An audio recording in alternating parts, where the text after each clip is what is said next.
The community actress didn't mince words when calling for Republicans to be more thorough in investigations into the January 6th insurrection.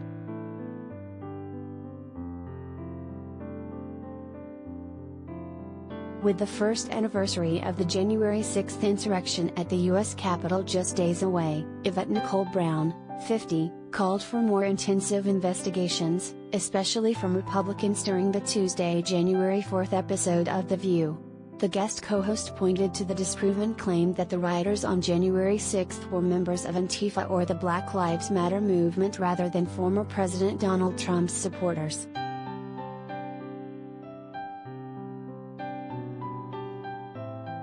After news footage showed interviews with Trump supporters denying the former president's involvement in the riot and placing the blame on Democrats, the hosts discussed the day, and Yvette wanted to ensure that most people realized what a tragic day January 6th was. "I feel like we've always lived in a nation where there are certain people that are just left of sane. I think Twitter and online apps have allowed them to have a voice that maybe they didn't have before.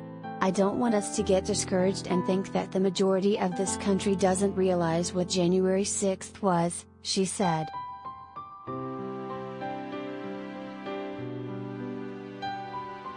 Yvette mentioned that if people legitimately that outside forces were responsible for the insurrection, then Republicans should be calling for further investigations.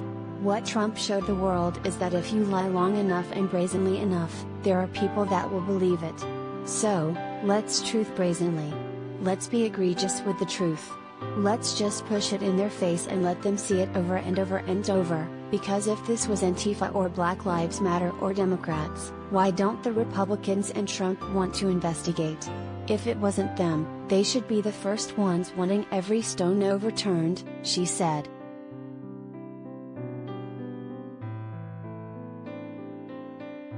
Related gallery.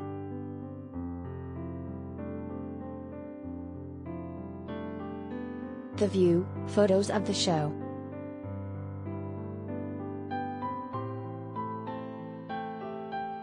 Before calling on Republicans to be more thorough in the investigation, the Community star suggested covering the insurrection similar to how 9/11 has been covered in the years since the tragedy.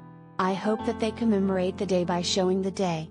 What always stuck with me about 9/11 is they would always start with, I think it was, Matt Lauer and Katie Couric that were on the air at the time going, 'It's a beautiful day in New York,' and they went from that statement to the horror of the rest of the day," she mentioned.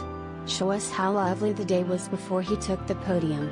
Show us how wonderful the day was before they started climbing the walls and breaking the glass.